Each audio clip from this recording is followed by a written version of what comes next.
Welcome to the Nomad Network, your first stop for complete and comprehensive Chicago Bears football coverage. Dive deep into analyses, updates, and all things Bears. Subscribe to our YouTube channel today and never miss a beat. Thank you in advance for your support. We promise to bring you the best because together we're unstoppable. Go Bears!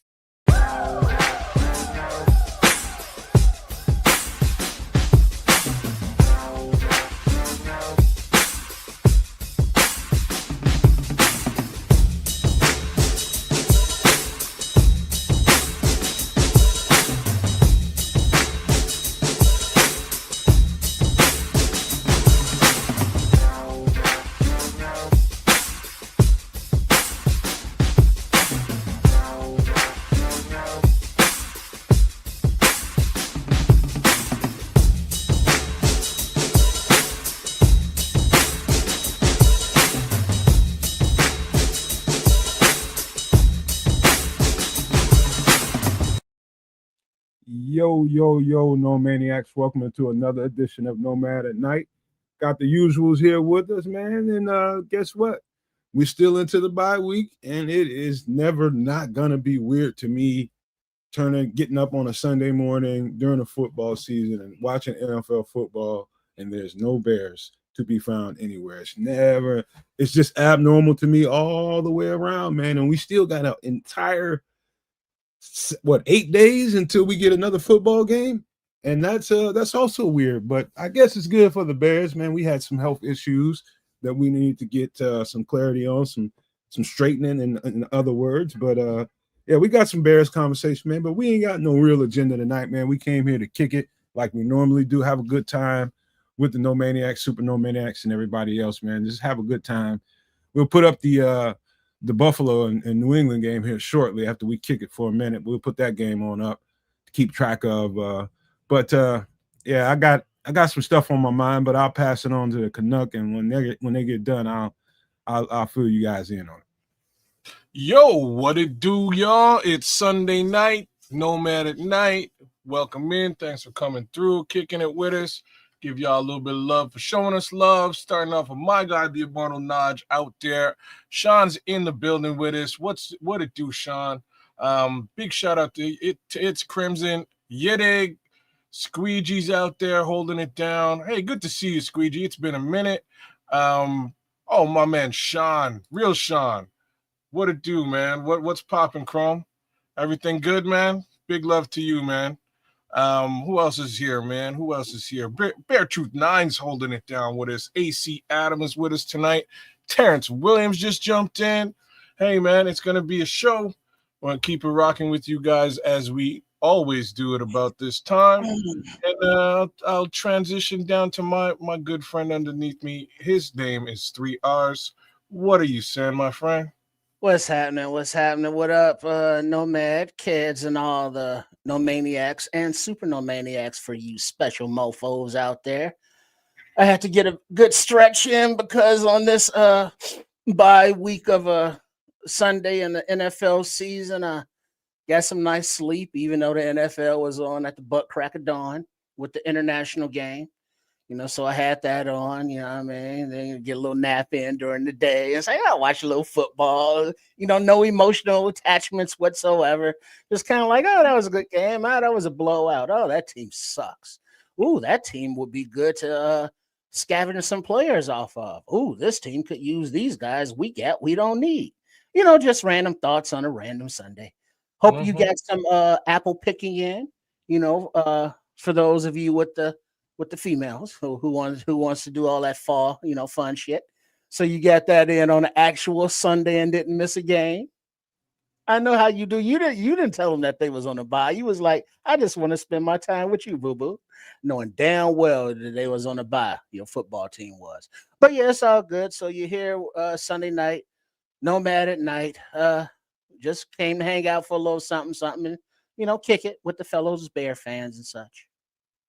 Hey, thanks, Sex Machine. There, we're just about done our website, man. You're a little late to the dance, but still send a email, Sex Machine, to. Let me find the email right quick for you. Maybe we have some other stuff to you may be able to lay into a little bit, but I'll put the email up nevertheless. Oh, and speaking of websites, Sports Chicago Style, that's where you can find mine. And then for Kids is Cano at Kids of Canuck. And then Nomad Live Pod 2023 at Gmail for information regarding the Nomad Network, regarding if you want to help out, pitch in, or questions, just email Nomad directly. Once again, at Nomad Live Pod 2023 at gmail.com. Yeah, so yeah, just hit us up, Second Machine. There's always something to be done, man. And anybody that wants to jump in and give a helping hand to what we do over here, we can always use some help. Anybody that's interested in doing podcasts and you want to get out there and give yourself a shout out here in these YouTube streets, man, this is a good place to start. So just letting you know, man, all opportunities are there on the table for everybody. Just hit us up with an email. We'll get back to you as soon as possible. You know what, guys? I seen one of them sex machines on the internet. It was crazy. Yeah, because you can, design it with AI and with so you get the paper, you can get what you need. I'll tell you what, before this turns into some extra Triple R special. Let's how you been, kids, man? How's life been treating you? How's the family? How's your health? Things are okay. Things are all right. Got a good workout in this weekend. Trying to stick to my little regimen. We did arms this week. I did shoulders last week. All last week my shoulders were burning.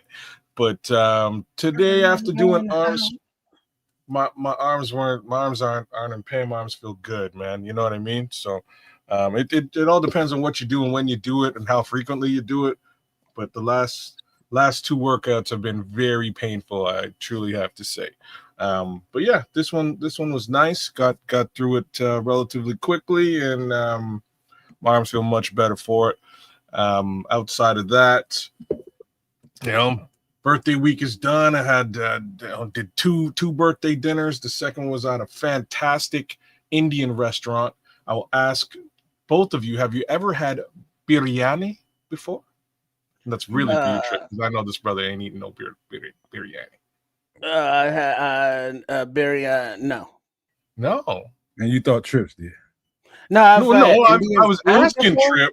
I'm asking, and I thought Trip might. You know what I mean? Well, I was trying to think because I've had the I know you definitely the s'mores, not samosas. That's samosas. Samosas. Yeah, that's not the orange juice and champagne. No. That's samosas. That's mimosas. You got it. So those are mimosas. Samosas are the little yeah, those I've had. Yeah, the thing you said, no, I have not had. Okay, so I'm gonna explain biryani and look it up after. It's AC Adam knows what's up. AC Adam, you know what's cracking. So, and that's how you spell it. Biryani. It is smashing, super good, yo. I was kind of surprised, but I've been hearing about it. Things to note, Toronto being just extremely multicultural, you are gonna find Triple R, man. One of these days, brother, you have to come to Toronto and just try out some of the general cuisine that's there, because it's such a melting pot of flavor, right? Just from all angles of the planet Earth, you can find it, and it's there at your fingertips, and generally very well done. So I'm not in Toronto. I'm a little bit further away. This is not a big dish here, but I've been hearing about it from my friends in Toronto. So finally, there's a little restaurant just around the block from me. We all went there, me and a bunch of my friends, and man, basically biryani is this, and I'll try to explain it. It's a bowl of rice, a big old bowl of rice. Mm-hmm. But in there they have you're gonna have some chilies, some peppers, some so it's sort of like chicken fried rice, if you will. There's vegetables sort of mixed into the rice, but the over and above, you're gonna get either beef, like AC Adam was saying, mutton, lamb, which is what I had this time around, chicken, and they will cook that up, whether it's curry or tandoori or some sort of way. Mash that up into your bowl, throw an egg on the side, hard-boiled egg on the side, like side of the bowl in there with it, and then you get like a yogurt and like a spicy curry-ish sauce, and that's what you're eating, and it's fire. Like I should go upstairs and long story short, man, awesome meal. I still have like a full lunch worth upstairs in the fridge. It's lasted me 2 meals already. So when I went out and ate it, packed it up, had it for dinner the following day, and I still, like I'm saying, I still have like enough for lunch tomorrow. This is how much the portion was. So shout out to Biryani Wala, big ups. It was delicious. But if you ever get the chance, man. Well, you see, I have seen it. But I think I stayed away from it because of the chilies and the peppers. You know, one or the other I can do, but both, it tears up my boom boom. And they will give it. You can get it. You can get it less spicy. It doesn't have to be spicy. Okay. I wanted the real deal, and like even for me, it was spicy, man. I wish I was lying to you. It had some. It had some kick, bro. You know what I mean? I don't be needing no kick in my boom boom. Well, everybody, keep the questions coming. Keep the questions coming. I'm starting them as I see the football in a we'll second. Get to the football stuff here. You know, but as long as you can get not a baby sample, but like a low spice or no spice version, I'll be down with that. So this is basically what you're like that. Oh, that basically what you're looking at, right? So rice, some vegetable, generally some level of pepper, but you can determine what level of pepper you want. A couple of eggs and some meat, whether it's mutton, chicken, or beef. But bad. Oops. Now, how is the meat prepared? Sorry? How is the meat prepared? It's usually prepared like in stew fashion. Right, so they'll stew it up with curry or tandoori sauce or something like that, and then they'll put it in the pot with you. So like what do you call that? Braised. Yeah. Okay. Yeah. Okay. Yeah. Hey, by the way, braised BTA Brando, I love spicy food. I just gotta.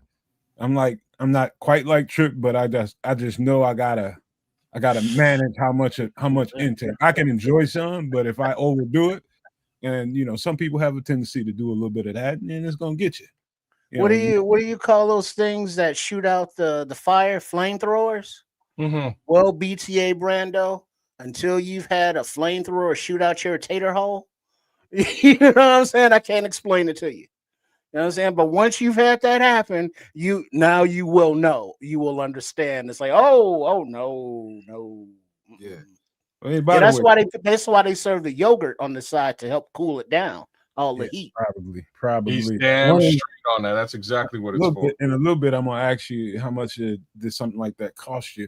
But $20 Canadian. It was like just in contrast, you can barely get a burger combo for less than $20 Canadian.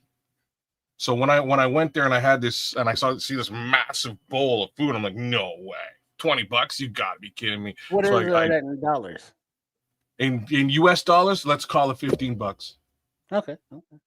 Hit me up, Terrence Williams. All I gotta do is hit that email. Hit that email, man. Let me know it's you, and we'll go from there, man. We'll set you up. You want to do a porn cast? What? Come on. Wait, what?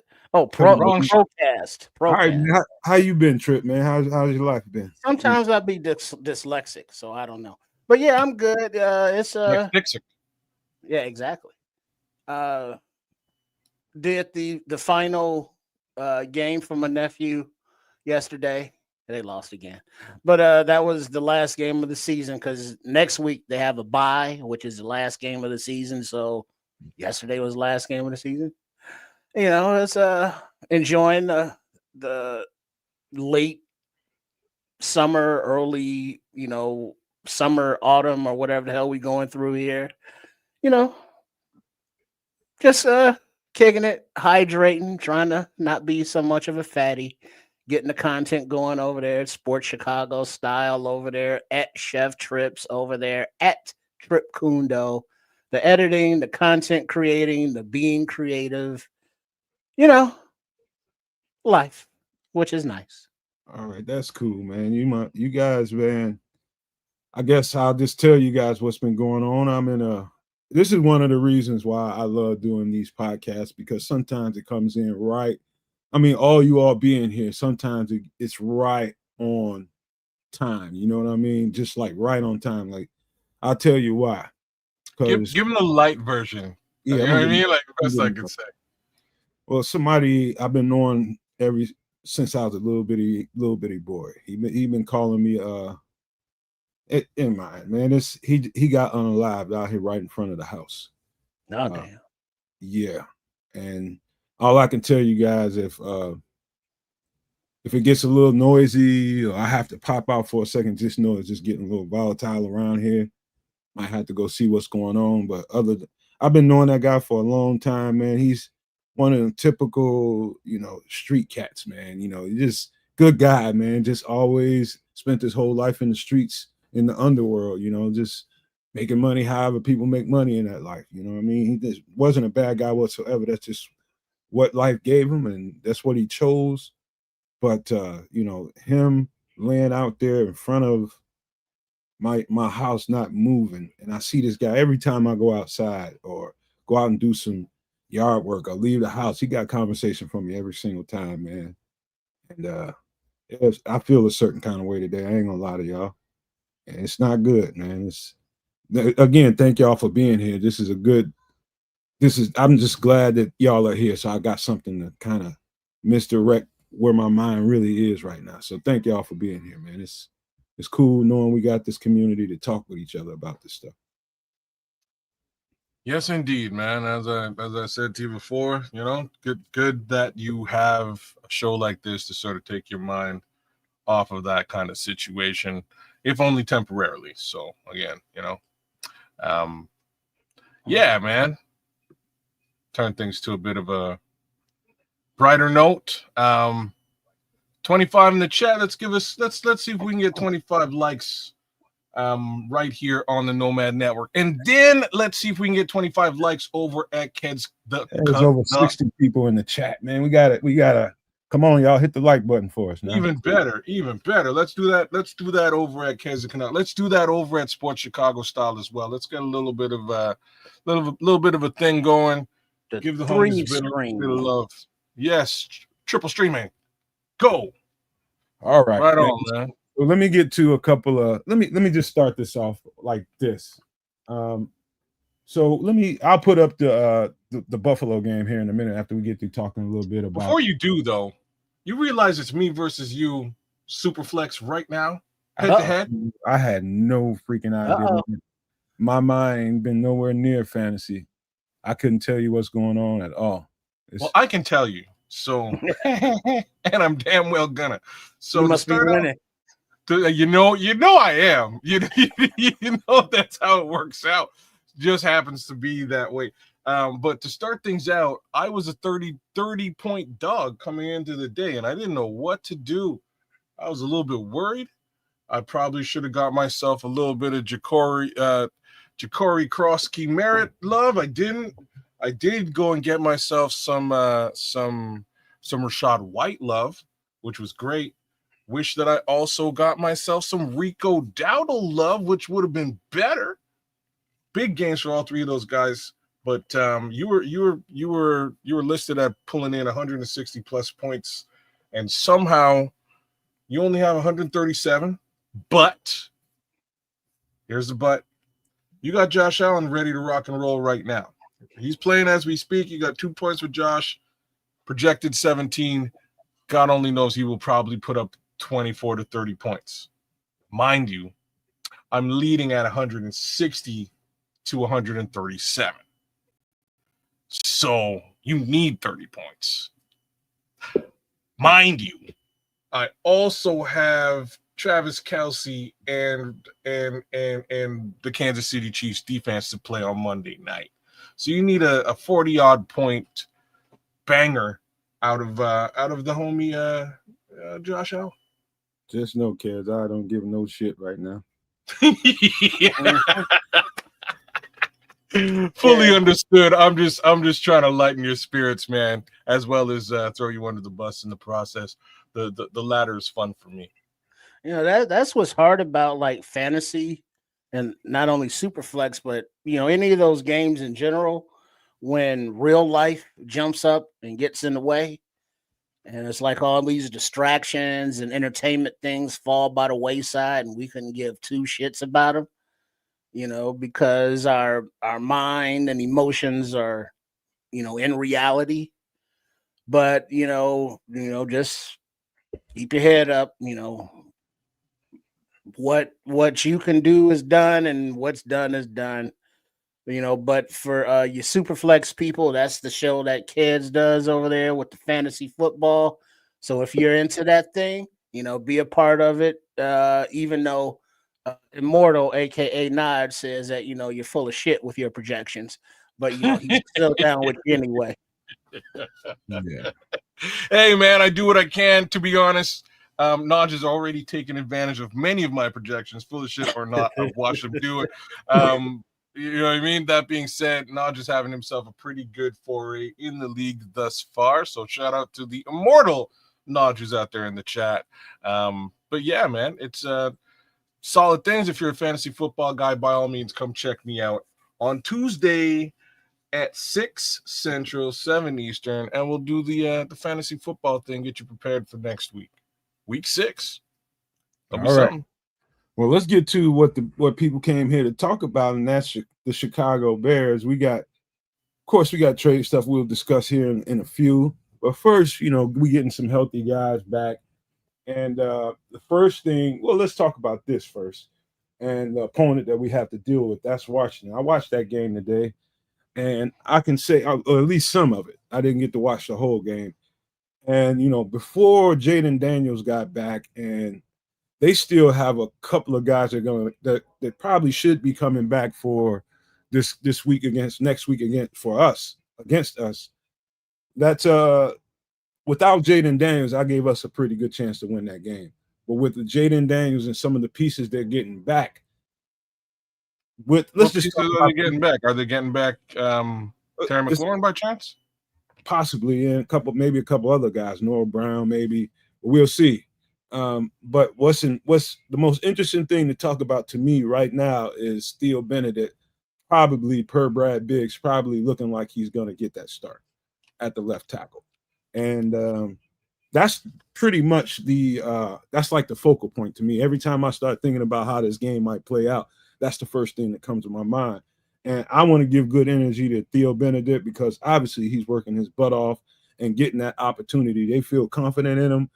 I'm just wondering how that's going to play out. Will they overload that side and overwhelm him and try to get him? I just know they need to have a plan for that because I do think they're going to definitely come after him. What do you guys think? Chip, you go ahead, man. Yeah, the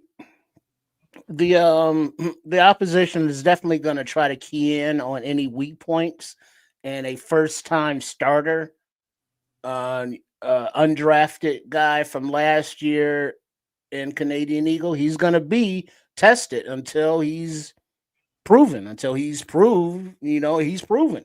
So that will be a definite point of emphasis, I think, for tight end and running back chip blocks, just to give them a little assistance where necessary, even though, there's no Max Crosby on the commies, nobody on that level, but whoever they do have, and if he needs that support, they're going to give it to him in the name of Ben Johnson and them. And if they trust him to go out there and was like, hey, we're going to sit Braxton down, then I trust him to do it too.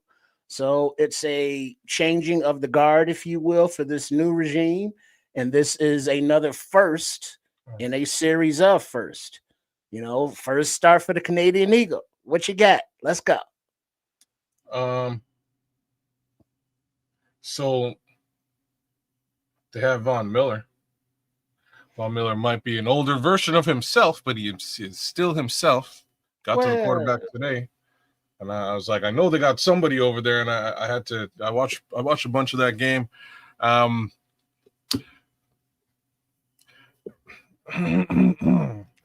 So it's going to be an interesting game because they're not quite the same team that they were last time around. But sticking to the Canadian Eagle situation before we get deeper into the actual matchup, if it was Braxton Jones out there, they'd be keying in on him.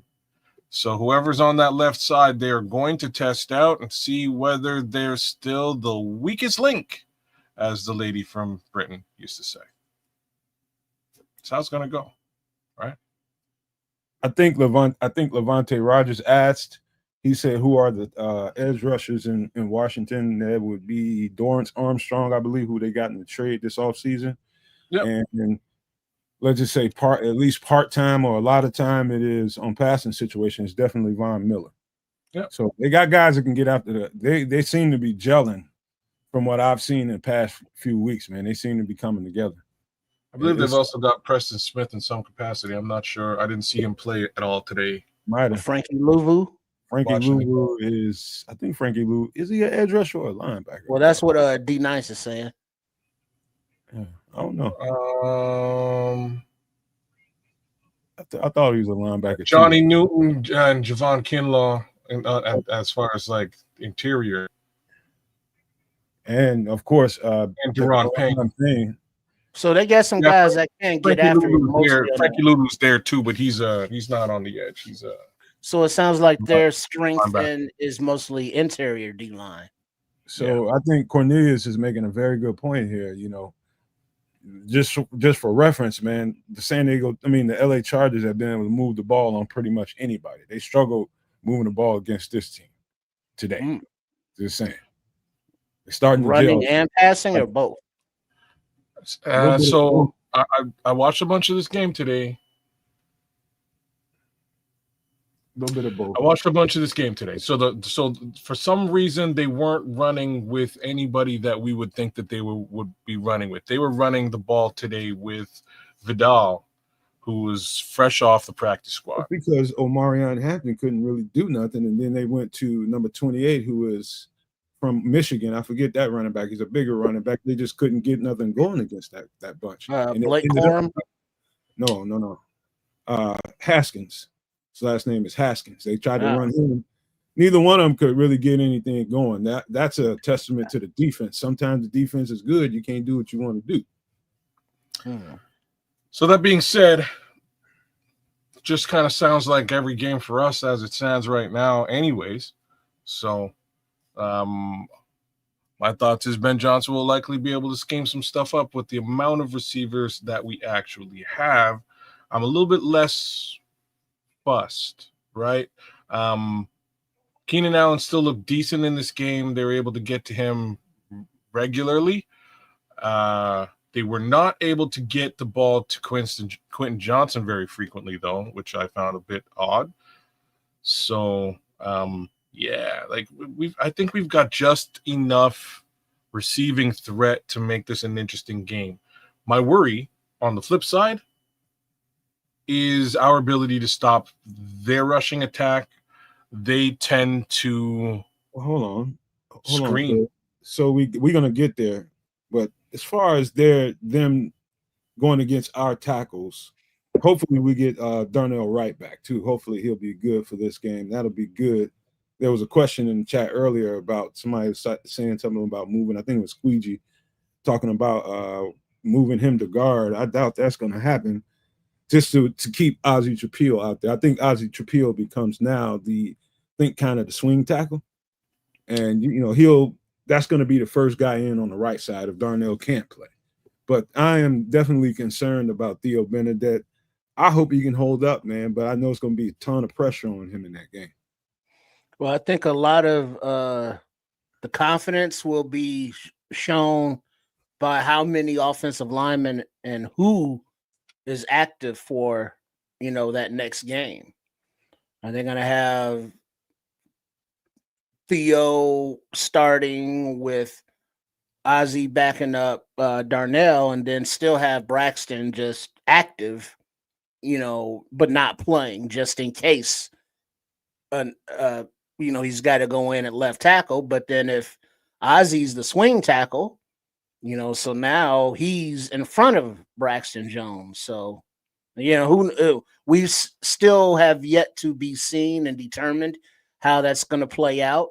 And being that the game is next Monday night, isn't it true that the Bears don't have to reveal injury report until Tuesday for their first one of the week? Wednesday. Okay. It might, yeah, it's Wednesday. I think it's Tuesday. I think It you're right. could be. I could definitely be wrong, but I thought it was always Wednesday. Yeah. Either way, man, Theo Benedet is somebody I definitely wanted to talk about. Yeah, that's gonna be something to see, man. We're gonna see if this is something they can do long term with him, or if it's just something that they are just ready to make the move. There's some stuff with Braxton Jones that I saw on film, man. I thought we talked about it the last time we were here about him not being able to reach his blocks because he just seems like a step slower than I'm used to him seeing. That quickness to get where he needs to go to in the run game was obvious, man. It's just too many times you see DeAndre Swift or whoever it was getting smoked by that linebacker or whoever, the edge rusher, because Braxton couldn't reach him. I think they may be doing this out of necessity because Braxton may not be where he needs to be at. I don't think it has anything to do, in my opinion, with how bad he played or how bad, it's just, I don't think it was that at all. The effectiveness of Braxton Jones. You could see there's something missing there. There's something definitely not the same about Braxton Jones, man. That foot quickness just not there. Well, he seems to have had his I'm more speaking about Ben Johnson. I think Ben Johnson sort of had his fill of Braxton Jones. So we'll and like in my opinion, it's just sort of like a situation where he's been developing over the course of the last few years, and this is where he is. And I think they may feel that Theo Benedet has just sort of started in his development cycle, and maybe they can get a little bit more out of him. So we'll see what it looks like at the end of the day. I have no idea how this is the end results of all this, but I am going to lean towards the thing that we've been sort of suggesting for the better part of this entire off season and season. And like maybe Darnell Wright's worth a couple of snaps at the left.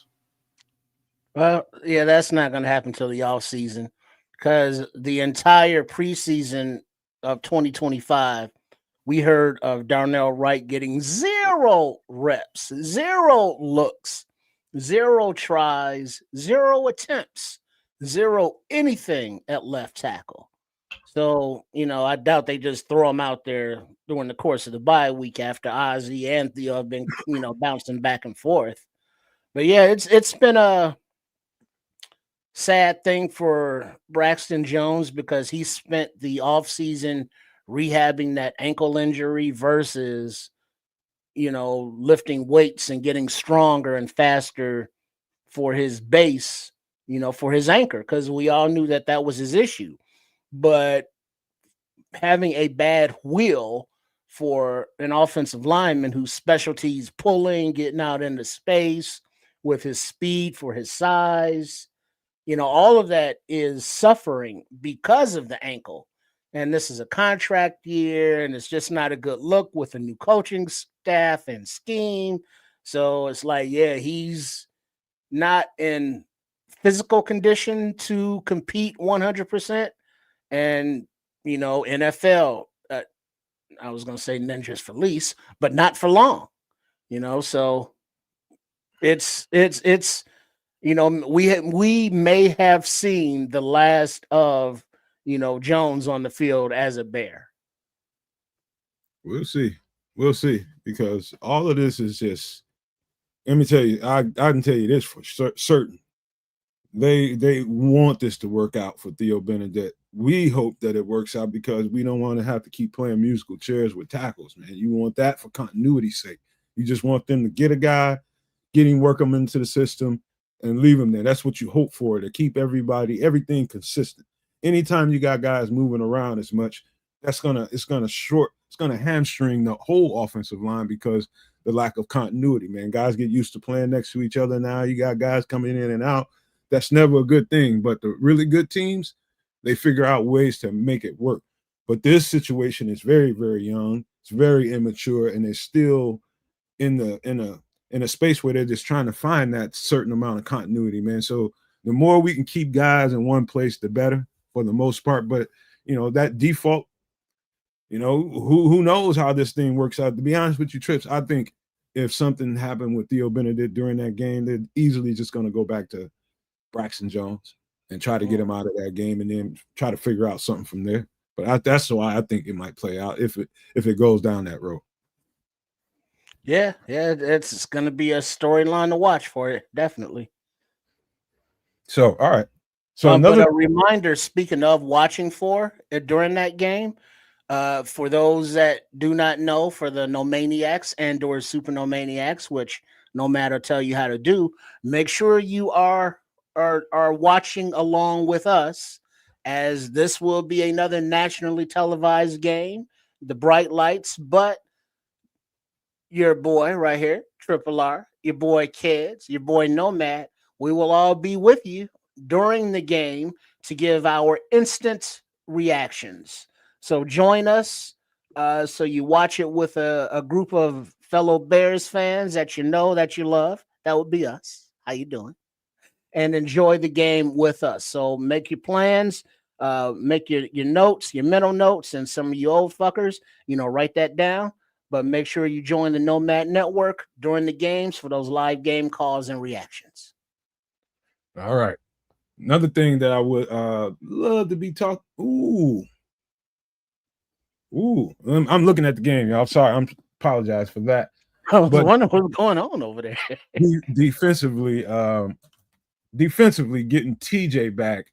And shout out to Noah Sewell, who did a damn good job plugging and playing for TJ the whole time, man. I was happy to see that the coaches showed confidence in him. They had a lot of confidence in Noah Sewell. Anytime you go from pretty much being a zero on the roster to starting an NFL season with a green dot, that's a lot of confidence given to you by coaches, man. I thought he did a pretty good job holding it down for come on, hey, stop playing around in a Discord, Crimson. Come on, we can hear that.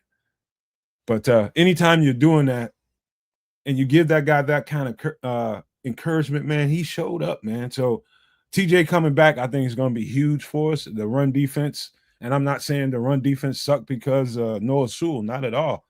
But I know TJ being back, that veteran presence, that guy that he's a playmaker, man. TJ is one of the top linebackers in the league. Period. To me, I don't care what anybody says. He's just a top linebacker in this league. I don't care about his pay grade, any of that. He's just a dog linebacker, man, and I can't wait to see him back out there. So having TJ back, man, what do you guys think about that? That's good shit. That's really all I gotta say about that. I'm just a little confused. I'm just a little confused because Noah, you're right. Like Noah's been playing very well. And I don't know what happens to him if he just goes back to the bench now and is forgotten and lost into obscurity. You know what I mean? Like that's kind of not what I want to have happen. I hope there's some level of, I don't know. All I know is my man TJ on that run defense is going to be a huge boost, especially if he's back in form. Having him come back early before he was not in form, and he was a liability. I hate to say it like that. So if he's still a step slow, I hope that they just sort of load balance and give the bulk of the snaps to Noah Sewell as TJ sort of ramps back up. But that's my thoughts, man. I think he will lend quite a very well to the run defense. Yeah, nah, just saying, Trips, you'll be an old ass man too one day before you know it. Shit, I'm already old ass man. Yeah, I know this baby face, you can't see it, but it all that gray, yeah, and the body in the morning, yeah. But yeah, older ass man. How about that? But yeah, speaking of older ass man, TJ Edwards. He's not old, but he's no spring chicken. He has a hammy. Let that heal up totally 100% before he comes back, because Noah Sewell has stepped up and shown that he can play. You know, Hippolyte is out there and shown that he can play. We don't need to rush anybody back at this point in the season, namely in the name of TJ Edwards and or Kyler Gordon, to have them re-injure anything, because now we're talking the rest of the season and ain't another bye. You know, so this is it. We need to be 100% healthy going forward as much as possible. And so having TJ on the back will help solidify the run defense, because his superpower is more mental than I think physical. You know, he's smarter than he is, let's say, faster. He knows where to be and he gets there. So having him back will definitely help with the constant gashing in the run game. Yeah. Yeah, TJ, just because of the sheer amount of football, NFL football he's played, it's a big difference between him and Noah Sewell. Noah Sewell's getting pretty much his first real NFL action. He got those in the first 4 weeks. You know, we got to see that in real time, and he adjusted very well. But TJ, you know, just his mental game, you know, just things that he's seen just dozens and dozens of times, man, route combinations, setups, line alignments and stuff like that. Stuff that he knows that I'm sure that he was over on the sideline hipping Noah up to while he was playing for him. You know, that kind of knowledge, real NFL knowledge, that's invaluable right there. So TJ is going to be a big, huge lift to that defense, man. You know, but the key to TJ playing well as Noah Sewell is those D linemen keeping them clean. And you know, you got to slow these guys down so they can come and fill the gaps and do what they're supposed to do. But these running backs are coming out of the backfield full bore, and guys ain't getting off blocks. But you know, those are my thoughts about TJ. Any thoughts about that before we move to Kyler Gordon, kids? Any more about TJ? No, happy that's where we're going next. All right, you go ahead and start if you want to. I don't have anything else to say except for like that. That's all I really got to say. Like straight up, I miss my boy Kyler.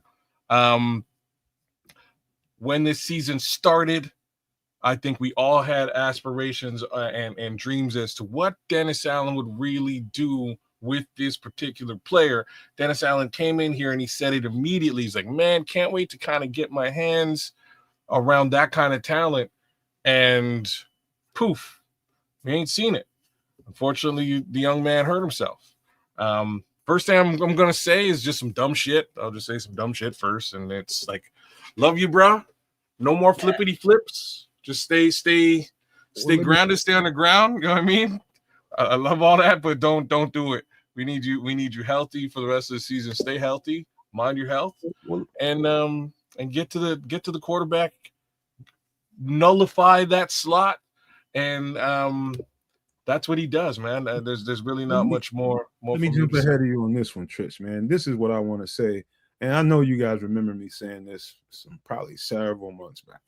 It might not even been the season, might not have even started when I said this. But Kyler, I'm talking to you, sir. Please cut the extracurricular activities when you make a play. Stop flipping. We need them hamstrings, man. Stop all that, man. Stop all that. I don't even know if that has anything to do with anything, but we need you for the duration, bro. All that flipping, you know what? That is trust me, man. That I ain't gonna say it makes all the difference in the world, but I tend to believe, man. I ain't gonna lie to you, man. Something makes me feel like, and somebody mentioned this to me in the I had this question for me, asked me, what do you think it is with Kyler? Because since we got him, he's constantly had, soft tissue injuries. Usually, now this is just my college trainer telling me how to get better, and so I don't have those kind of issues. It's how you eat. It's how you eat. And so maybe changing diet and changing preparation when he's at home. Maybe just stay away from some of the quick stuff you like to eat and the junk food that most people like when they're at home and ain't nobody there to police them. Just maybe you got to stay away from that kind of stuff, because the higher levels you go to in football, the more you're going to need everything that you got. You're in the top percentile on the planet of athletes that can play this game, and you need every bit of your ability to be able to be consistent, man. And so people might think, okay, you eat what you want. What's that have to do with your that plays a role in how strong your muscles are and how much they can take a little stress, man. If you eat the right diet, those muscles and those tendons become a little bit stronger because of the certain proteins and minerals that are in vitamins that are in certain foods. Yeah, it makes a difference. I had to have a trainer prove that to me. It happened to me before.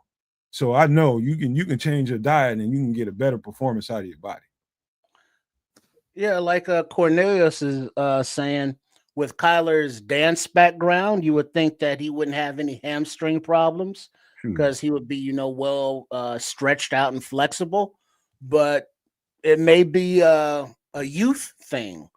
He was flexible because he was young, and as he's getting older, he's still not eating the best way, or maybe not doing the extra Pilates and yoga, as he ages. Whatever the case may be, we need him back healthy, because as Kids has pointed out, the propensity for Gordon to get to the quarterback, get home on the blitzes, or get behind the line of scrimmage on the runs from the nickel position, in addition to his coverage from the nickel position, is very valuable when, it's considered. It's like, well, with Nick McCord playing decent at nickel, and Josh Blackwell still, we know he can play decent at nickel, but haven't really seen him there this season. And Nashawn Wright, with his questionability, put Gordon out at the wide corner to start opposite Tyreek Stevenson and keep McCord at nickel. With that, improve your secondary to have him out there. But, with the ability that Gordon has to blitz, he's probably more valuable that much closer to the ball. So either way, it's going to be good to have him back on the field. And I don't know if the flipping has anything to do with it, because like watching college football this weekend, it's a lot of like defensive linemen out there flipping nowadays, backflips. Now, I don't know personally what muscle groups are used to do those things, because I don't do them, obviously. But, that just seems to be something that all the athletes be doing nowadays. I don't know. I ain't gonna stop him. Daniel Hardy busted a flip last week too. Yeah. I'm just saying. I'm just saying. I don't want Kyler Gordon hurt anytime soon. We can't afford. You know what I mean? Facts. We just can't afford any more injury attrition in that second. Let me ask you guys a couple questions. Have any one of you guys ever did a flip? Like a no hand? Well, into a pool. I'm talking on a trampoline. So let me highlight something Nas just said. He says, and this ain't got nothing to do with what I'm about to say, but it plays into it. He says, I ruptured an Achilles at 23 and the other at 25. They are time bombs that just happen. And I would say this: if you never did a flip, then you probably, like most people, like the first time I did one, I landed flush on my heels, and I felt the impact on my heels when I landed. Did you go forward or backwards? Backwards. Backwards. Okay. Backwards, I landed on my heel, and then I learned, depending on how long you stay in the air, you can kind of control how you land. But like the first couple of times you do it, when you learn how to do that stuff, I never was no real good flipper or nothing like that. But you can definitely. That's to Naj's point. Yeah, you could definitely you can definitely rupture something if it's just that time for that tendon to rupture. You know what I'm saying? You could. It's dangerous. I don't give a shit who you are and how good an athlete you are. Anyways, I'm with you. At the same time, I just I just want him to come back healthy and be healthy because I want to see what this defensive coordinator has in store with him on the field, because I feel like we are missing something. You know what I'm saying? Like that's part of what I think we're really missing. If he's like, if he's able to dial up some cool stuff with Kyler Gordon at the slot, with Austin Booker back in the fold and TJ Edwards manning the you know the sideline to sideline business, I think we have something a hell of a lot better than what we had these first 4 weeks. I'm just saying. I think it looks a lot different. I think we might actually get some pressure on quarterbacks, maybe. You know, all the pressure to get to the quarterback is really on Javon Dexter and Montez Sweat, and it ain't been working. You know what I mean? So, to put it light. But if we're sort of able to layer on top of that some Kyler Gordon and some Austin Booker, now we're talking about something. Yeah. What is Squeegee said? Hamstrings are affected by so many different parts of the body. He ruptured his L5S1 disc 26 years ago in his back, and his hamstring is still tight. It's like, yeah, you get replacement knee parts, and you can't stretch your leg anymore. You get back issues, you can't stretch your leg like that anymore. So what suffers? The hamstring. Because in order for that to be at its optimal operating, stretchiness, elasticity, you have to stretch it, but you can't do that with other physical ailments. So it suffers, and then your gait suffers, and that leads to all other kind of body issues. So for these young athletes, out there on the field, make sure they're hydrated, make sure the diet is straight, make sure they're doing everything physically possible to keep them at tip-top condition, because the playing clock is ticking. Every play is that much difficult on your body in the long run. So the healthier they are now, the healthier they're going to be in the long run. Also too, man, this is something I always tell some of these younger ones that's out here getting ready to go start playing this kind of ball. Some of the ones that's in school, some of the ones leaving high school now. I always tell them, I was like, man, you got to work your butt off all the time, but you got to repair as hard as you work. Somebody just said something earlier. I think it might have been Naj or somebody talking about the ice tub and the heat and all that stuff. So what the kind of whooping you, like people like me, like receivers, DBs and stuff like that, like we do a lot of high impact stuff on your tendons, your knee joints, a lot of stopping and starting, running. It's just a lot. It's a lot of pressure. And if you haven't prepared well, those things are, like Nas said, time bombs. Absolutely time bombs. And if you ain't repairing as hard as you practice and you work out for whatever you're doing, you can expect something to give. And so I started learning. I'm still not going to I never was going to do ice. I just did heat all the time. I just always heated my stuff up, man, because everything feels better when I heat it. Cold is just too much for me.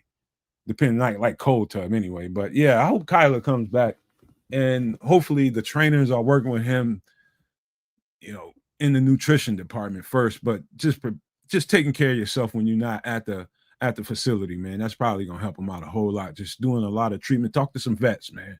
So there's a lot of guys that can, that played a lot of football for a long time, doing the same stuff that he does, never really missed games. Ask them how they did it.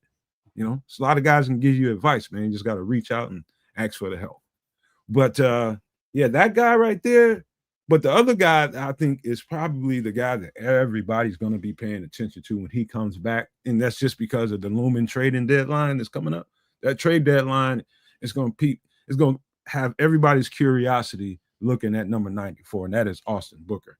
And to see if he can bring what he brought in preseason, during those preseason games, if he can bring that kind of impact to the Bears rotation, the edge rusher rotation, so that, if there's any talk of having trade possibilities out there for the Chicago Bears. I know the fans, we're talking about this a whole lot, but we don't know what the hell is going on inside Hallis Hall. It might not even be a consideration inside that building. But I think number 94 he can put a whole lot of that stuff to sleep. What do you guys say about that? It's what I've been hoping for God knows how long. I don't know what else to say really, but watch that kid play. He's developed some pass rush moves that he came in with the long arm stab. And a spin. He's developed those two moves into other stuff. He's fast, got motor. He's disruptive, right? I just need to see it all together this season. We saw it in spurts last season. That was his rookie season. He was just getting into being who he is. We saw a whole bunch of it in preseason, and it started to look legitimate. We just need to see it now. That's really where we are. So more power to the kid. I can't wait to see him on the field, really getting some quality snaps.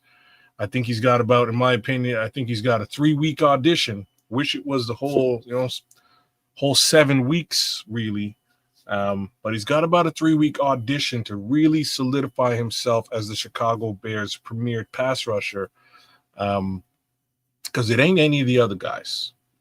And I'm going to say that might be fine.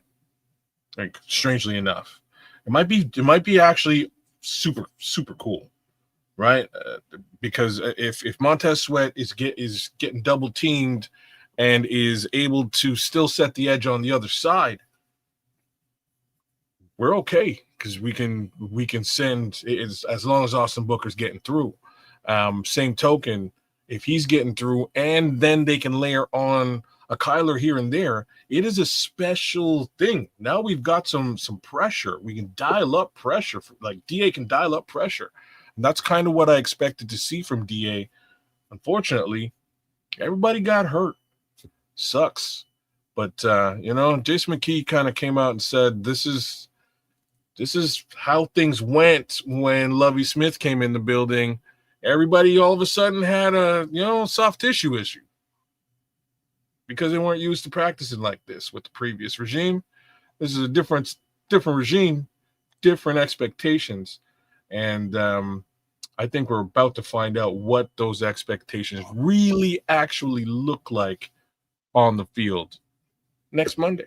Also, too, kids, before you go, Trips, one thing I will tell you is those coaches, from week to week, they're answering questions about, why is the pass rush lackluster. They look at the tape for that week for about 15 minutes, and then they're on to preparing for the next game in season. With this amount of time that they've had to evaluate everything so far, inside that building, they know what they did and didn't do to get to affect the quarterback as much as they wanted to. They know exactly what to do. They know exactly what they need to do. They know exactly how to go about doing that. And I know that they didn't have time to really get too deep into it because they're too busy preparing from game to game. I would love to. I cannot wait to see what this week or two. It's almost 2 weeks, going on 2 weeks before they play. What it's going to look like when they come back and they had a chance to evaluate how everything is look. Get everybody right, especially with the edge rushers from the interior and the outside edge rushers. Everybody. It's not just the outside guys. You got to get some pressure from the inside too. And it's been hit and miss a little bit the entire season. So I think the evaluation and the time that they've had, this going to be good for us. Like Minister Charles is saying here, he's pretty sure that these multi-million-dollar investments are being advised on how to eat properly and take care of their bodies. Yeah, you think so. And then also, do you think that they would all take it serious? But they don't. I'm sure that the agents have classes on, financial management, on how to eat healthy, how to, exercise healthy, because they want to maximize those investments. But the players actually have to do it, and their bodies have to respond. He may be doing everything right. He just gets pulled muscles. It's like, he Everything can right, do what he needs to do. everything So right at the facility, and then when he get home, he eating honey buns and ice cream and all that other type shit. yeah, so both sides of that coin are flippable. My thoughts really is just around the shift in regime, right? When the regime shifts, the expectations and or potentially, as we've found out, the intensity of practice may change. And what we found out and what we all heard was that these were some of the most intense practices that the beat writers had ever seen, or at least had seen in a very long time in Chicago. And Some say, oh, to an already intense football player, kids, Kyler yeah, has got to be the most intense football player that we have on the team. well, I mean, he's all action, bro. who would be number two? Booker.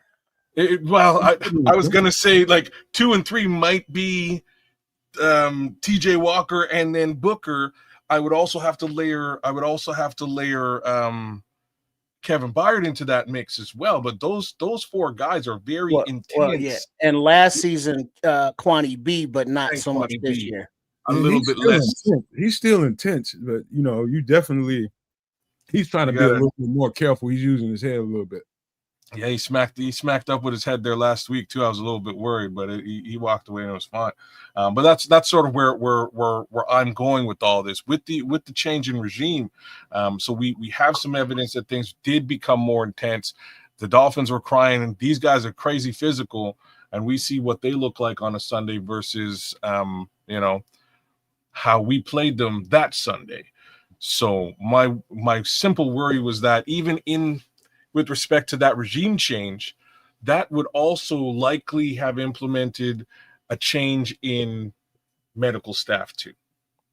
If the medical staff then also changes, then potentially that advisement might also be different, right?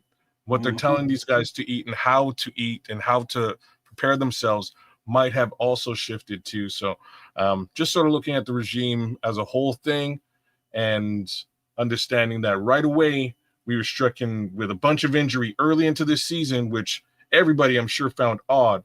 I found it a little bit less odd because I think it was straight up just due to the intensity of these practices. Mind you, I think that practice intensity was a good thing. And yeah, I agree that it's a good thing. You toughen them up a little bit, and they got dinged up. And guess what? They're gonna get dinged up anyway. It's a physical game, and it will be good to get Booker back, but it's still him alone is still not enough from what we've seen for this team's pass rush. Because without Booker out there, the quarterback pressure is almost anemic. Sweat is almost there at times, but gets home less than often. There's more pressure from the interior, a little bit more with Big Dex, but it's not there yet. Booker, he was getting home. And when he's not on the field or he's not available, ain't nobody else to do it. So we need still another guy that can get home. And do you put him on the field at the same time and just be a monster rush, or do you alternate them so you always got some constant pressure going? Whatever the case may be, we need Booker back +1. So him coming back will be a definite boost, but I don't think it's enough. I will say this. I see Montez. I know a lot of people go, hey, what's up with Montez Sweat? And I said this on the short, and I say it again. Sometimes you don't always see the results of how good somebody is playing at an edge position unless you see a sack, unless you just check it out and you're like, this guy's moving. He's got the quarterback moving. He's putting pressure on the quarterback pretty consistently when he has to pass rush.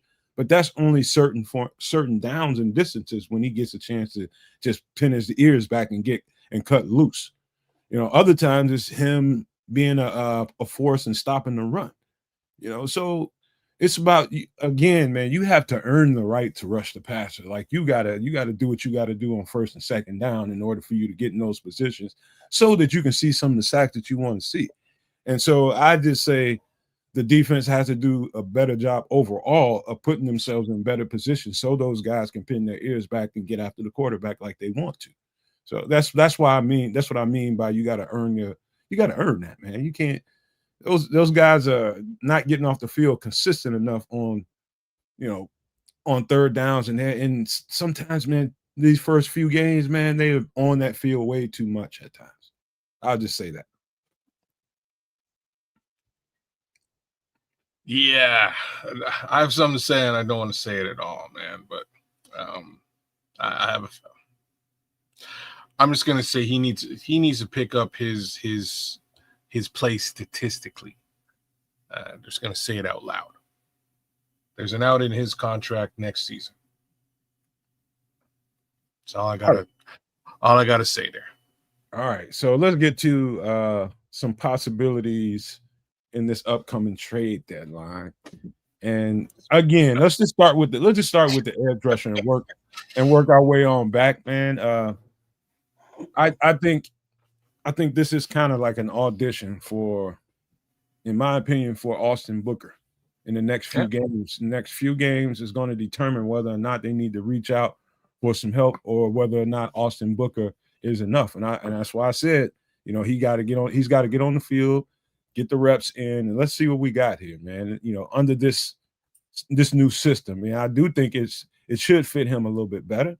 You know what I mean? Because this, you put Austin Booker in the game, of course you got to do certain stuff like stop the run and set the edge. But when it's time to, can you get home when it's those money downs? And that's what they're going to pay close attention to. Because if let's just say for instance, if we win, let's say 3 out of the next 4 games, and we come trade deadline, and we got a winning record and it's starting to tick up, now they're in a situation where, okay, do we take a big swing here or we just keep working with what we have? And that's just a conundrum they're gonna have to deal with in Hallis Hall. But outside Hallis Hall, while we talk about this stuff on the podcast, to me, that's why I think you should pay attention to the amount of reps he gets and what does he do when he gets those reps? Does he make hay with it? Does he shut down all that talk about having to make that trade at the trade deadline?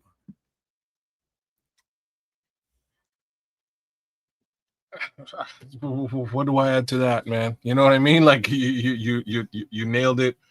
It is his audition. We need to see him excel. We need to see him create pressure, whether he gets sacks or not. We need to see him create pressure, get into the backfield much more frequently than we've been seeing the rest of these guys do.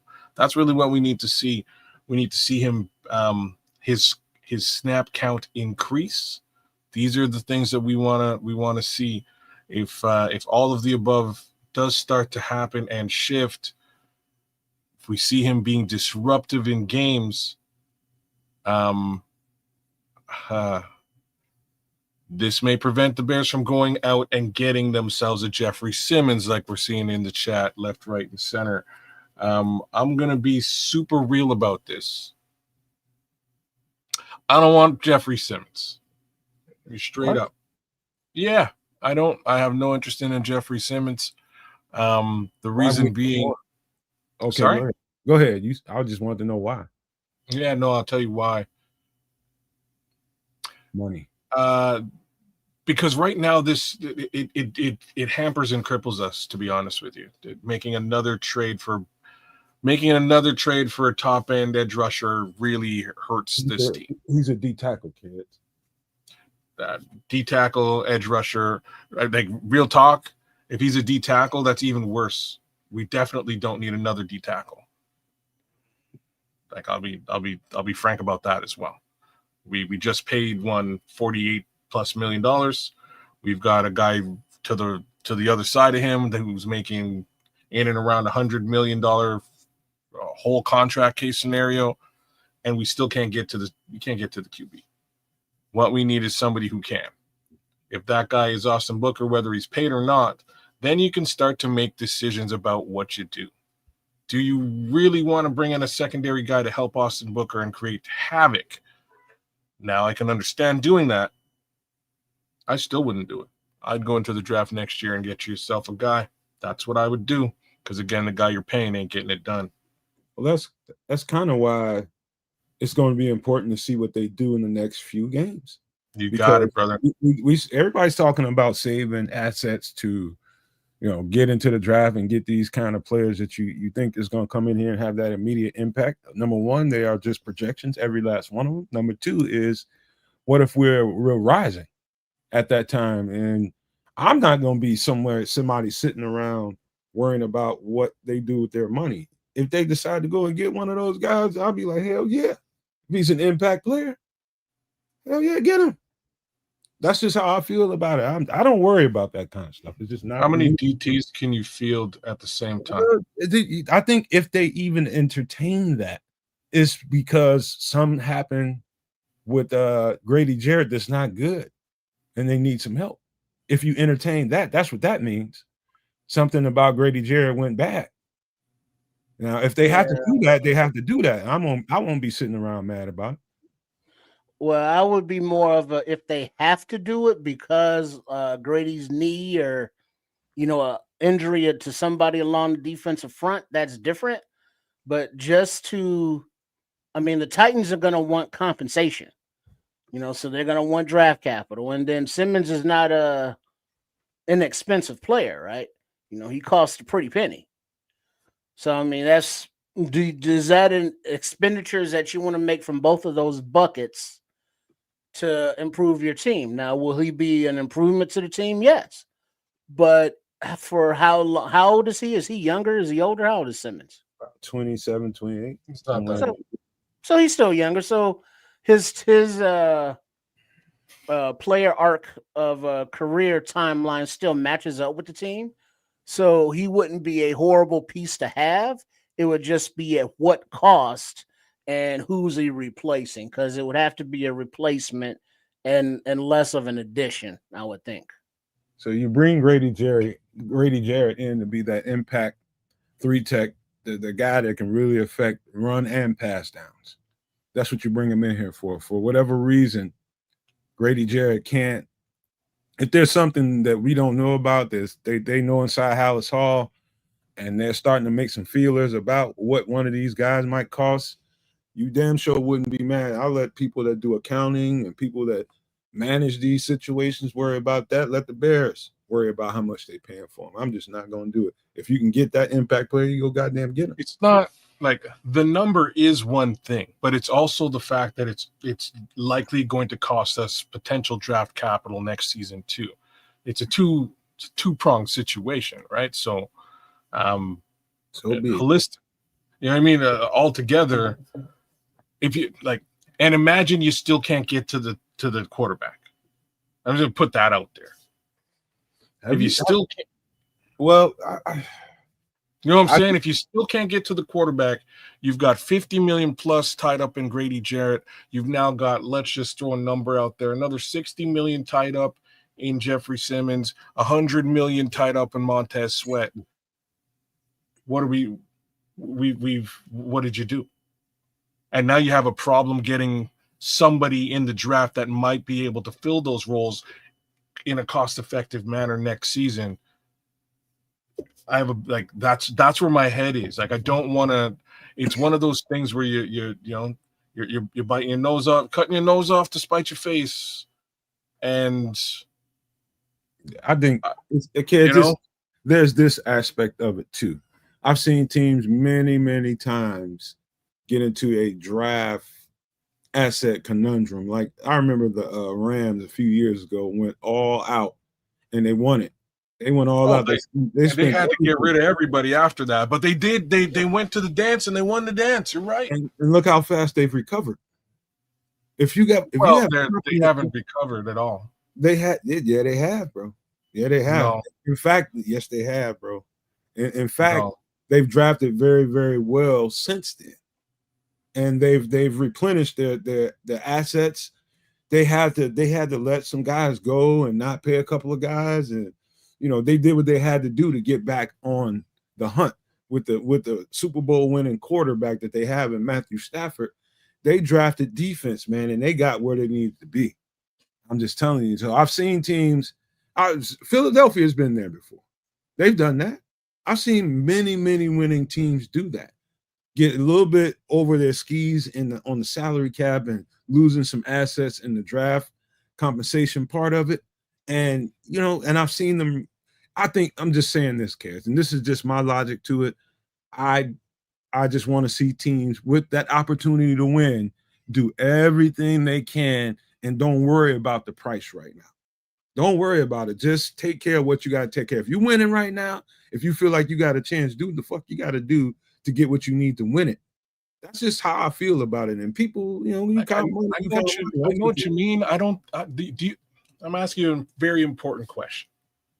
Do you feel that this is a Super Bowl caliber team right now? I will not be able to answer that question until the next 3 to 4 weeks.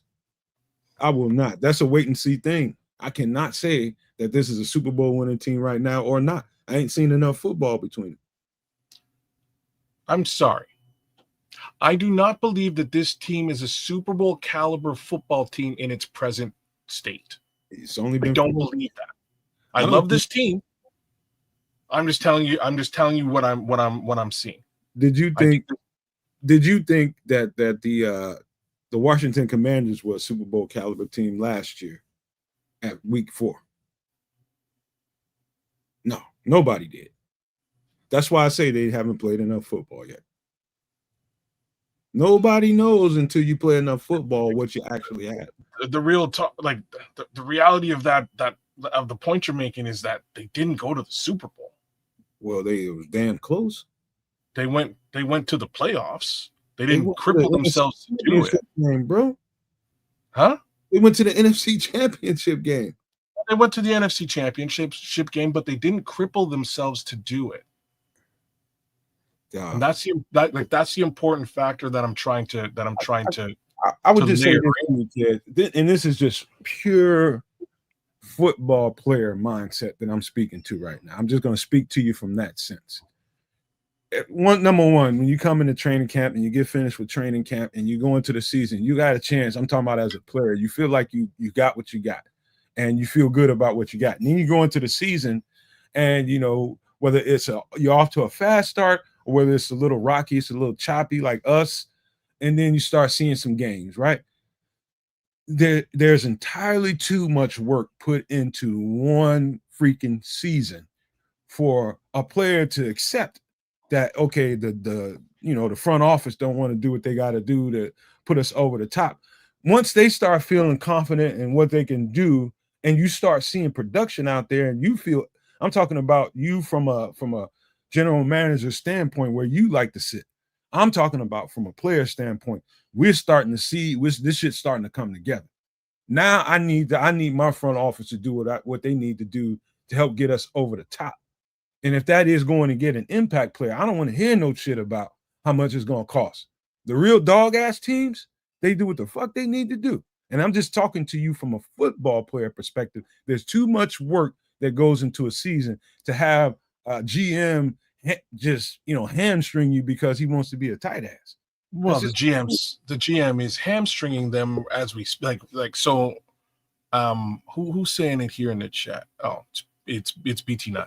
So Rare Truth 9, he's busting my ass over this in the chat, and mad love to you, brother. You know what I mean? We're always cool.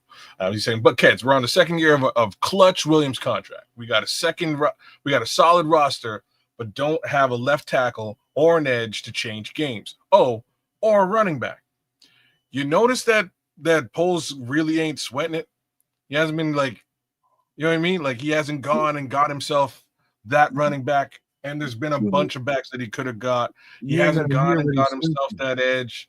There's a bunch of edges. What he's thinking. Then they could be just waiting, kids.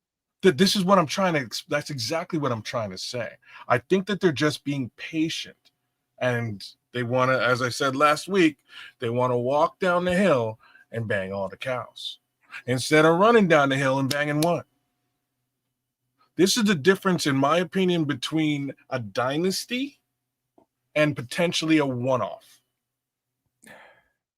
That's the way that I'm looking at this thing. And like, I hear what everybody's saying. If you're saying this is prime Caleb Williams contract time. Next year is just as prime. We're still in that same situation. You give it a couple of months. You don't have to get rid of the capital for a guy that you may or may not trust or may not fit the bill. People are going to be off contract, and free agency comes around the corner just like it always does every single year. Just have to be a little, like, at this point in the season, I'm just being patient now because I don't see Ryan Poles really going out there and looking to make moves. Like, ignoring the running back position to me is super weird to me, but I think he's just feeling it all out because that's just where my head is. Kids, I'm just being honest with you. Like the cycle of a football season, when I say anything can happen and any team can get hot at the right time and hit that stride and momentum's going their way, and all we need is this to really, really put us in a dominant spot. I mean that. It's really just momentum and the work that goes into it. I just think, most people, and I'm not faulting anybody, I'm saying that most people that sit here on and occasionally watch football just as a recreation, a lot of them don't know what goes into that season. All the work that you have to put in, and to get to a point where you got a little stroke and you got a little momentum and you got a little flow and it's starting to come together. The last thing you want to hear about as a player is this damn GM is worrying about. I don't think this is going to be a Ryan Poles thing. I think this is going to be a basically a Ben Johnson and Dennis Allen thing. Do we feel like we got something here? Yeah. What do we need? And then let's go to Ryan Poles. Ryan Poles might be thinking something towards where you might be thinking, kids. That's just what good GMs do. They try to manage things and trying to make sure they don't get ahead over the skis a little bit. That's just natural good GM stuff. But I'm telling you that those two guys, if this team hits a flow, could overrule that mindset. I'm just telling you. And I have no problem with that. You know what I mean? If that's where we are in 3 weeks, if we're in a situation in 3 weeks where things look super positive and the arrow is pointed up and we only need that one linchpin to make, to head to where we're going, go and make the move.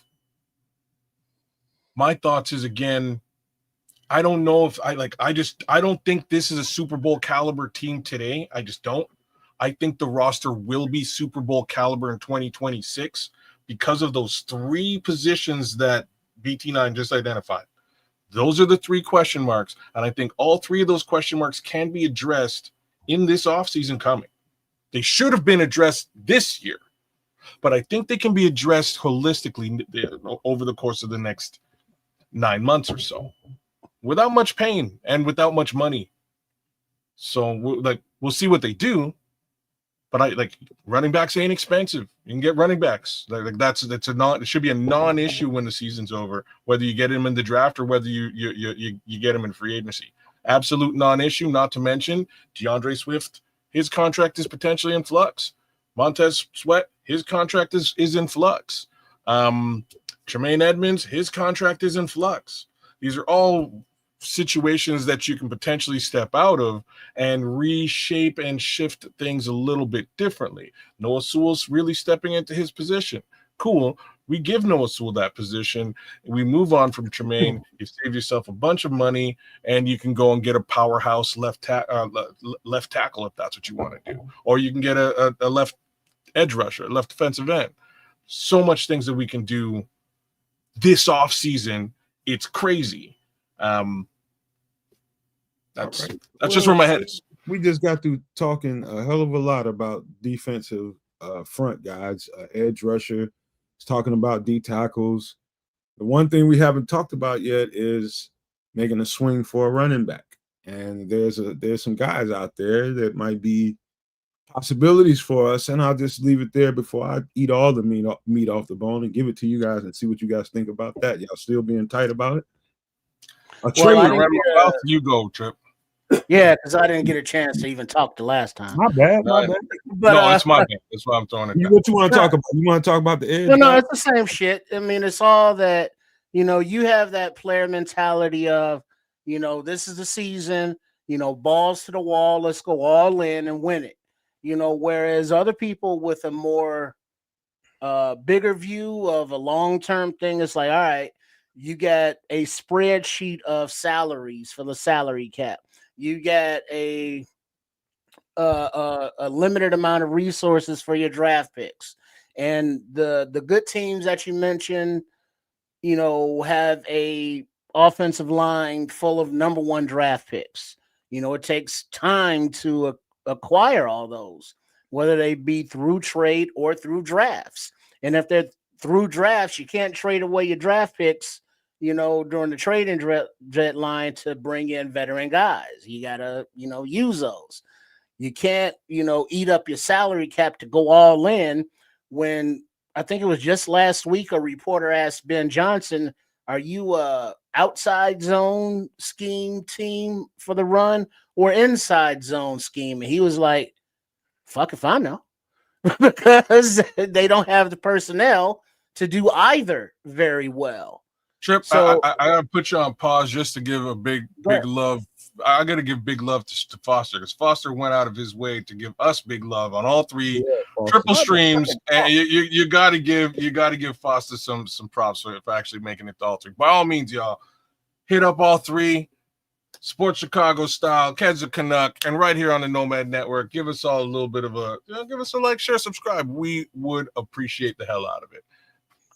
Floor is yours. I apologize. Shout out to Foster. No worries. Yeah, motherfucking Foster, Uncle Fucker. You know what I mean? Good looking. But just before you finish, I think it's important. Super Nomaniac Levante Rogers just got through saying, you leave all this, managing Bears money and accounting, all that shit to the people that get paid to do it. In my opinion, you're right, Levante. And I'm gonna add this comment to it. This is the most important thing that could be said in this conversation, Trips. When Ben Johnson, this is Levante Rogers, when Ben Johnson said he wants to win, what makes y'all think he said next year? Well, what there's the meaning of what you hear and how you define win. Winning to what Nomad is referring to is winning the Super Bowl. Winning to what Ben Johnson is saying is winning the next game and then the game after that. What Ryan Poles said at the beginning of the season was compete for the North. None of them said, actually just win it now. This is a Super Bowl competing team. It's all striving for, taking the North or for getting to the playoffs and the Super Bowl. So, yes, they want to win, but we can see a team that is learning a new scheme on both sides of the ball. Nobody is playing fast. Everybody's still thinking. And until they are comfortable with the scheme on both sides of the ball, they're not going to play fast. And they're not going to play as fast once they get the personnel that fit Dennis Allen's scheme and Ben Johnson's schemes, because all the high-priced contract guys that Kids mentioned, Tremaine Edwards, Montez Sweat, DJ Moore, were all signed and extended under the Flus regime. So they fit that regime more so than they do this one. Whereas now, these coaches are working with what they have. But what they have is not necessarily what they want or what they need. So until they get what they want and what they need, they're going to keep working with what they have and getting the best out of it as possible. So right now, I don't think this team is ready to go into the all-in phase and push all your cap money and all your draft picks to the center of the table, because they're still learning. Cooking with the leftovers. Well, we was specific. The specific thing we were talking about is running back, and I know how y'all guys. I know. But that's what part of what I mean, because the running backs are available are more of the veterans. You just went older. Whereas, like we see, like earlier in the season, like in the first 3 weeks, the guys, younger guys like your ATNs, your Martinez's, your Tank Bigsby's, all those young running backs with like an upside have been, moved around to teams where you look at those running back rooms and be like, damn, how are these guys going to even play? Because there's so many running backs deep in that room on that team. Whereas to Kids' point, Ryan Poles ain't brought in a motherfucker at running back, for a look-see or a tryout. Not one. So it's like we don't know. It's like Roshan Johnson special teams. Manungai just now getting a few reps. Swift, he's good outside of the tackle, not inside. DJ Moore running the ball, who the hell knows what that's all about. But we don't have a bell cow running back to tote the rock, 20, 30 times if necessary. We don't know if we're outside zone team or inside zone team. So there's more questions we need to answer and players we need to acquire before putting those Super Bowl expectations on. All right, hold on. Scrolls, damn well you meant exactly what you said with your trifling ass. You meant it. What Rand Barron say? No, don't worry about it. We are not repeating it. That being said, Trip, you nailed it, dog. You know what I mean? Like, if just the sheer breadth of running back humanity that was available up for grabs a couple of weeks ago. You know what I mean? And nobody's showed up here at all for a tryout or a walkthrough. Even I find it a little bit odd. Mind you, the flip side of all this is just that they are not expensive. You know what I mean? Like, at the end of the day, we all know how I'm going to use the word nerfed as opposed to disrespected. But, nerfed the pay scale for the running backs out there has become. It's not like, like Ricky Williams or Walter Payton or any of these guys back in the days. I'm not saying they got big money, but at least they got bigger contracts and much more respect. You can get a running back in free agency like it ain't no thing, and it won't cost you big money. So they may just be waiting for that. Here's the deal, fellas. Let's get down to the nitty-gritty. At this point, there's serious talk, and I'm one of those people who feel like this could be a move for us to make.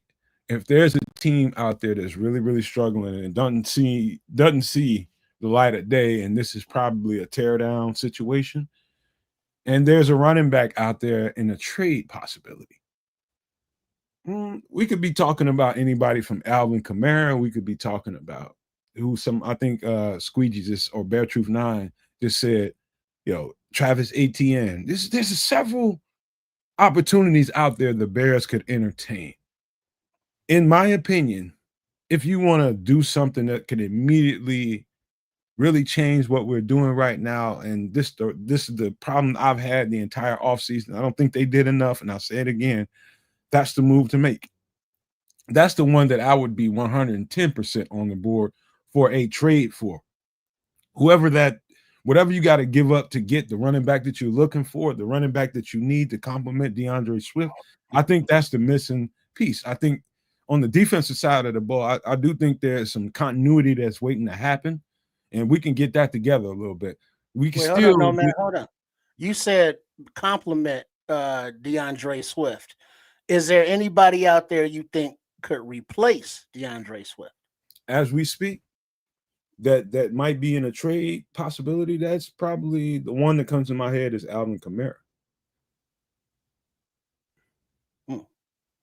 Even at his age and his price? Yeah. I mean, trust me, nobody's going to be replacing DeAndre Swift at this point. He's here. He's not going nowhere unless somebody wants him in a trade. And I don't think in that situation, maybe in that situation, they might take on that salary. Well, we're talking about New Orleans. Wait, hold on. New Orleans is trying to get rid of money right now. And so why would people take on money? So yeah, I think that situation, you would just be adding a player to the situation, not subtracting anybody.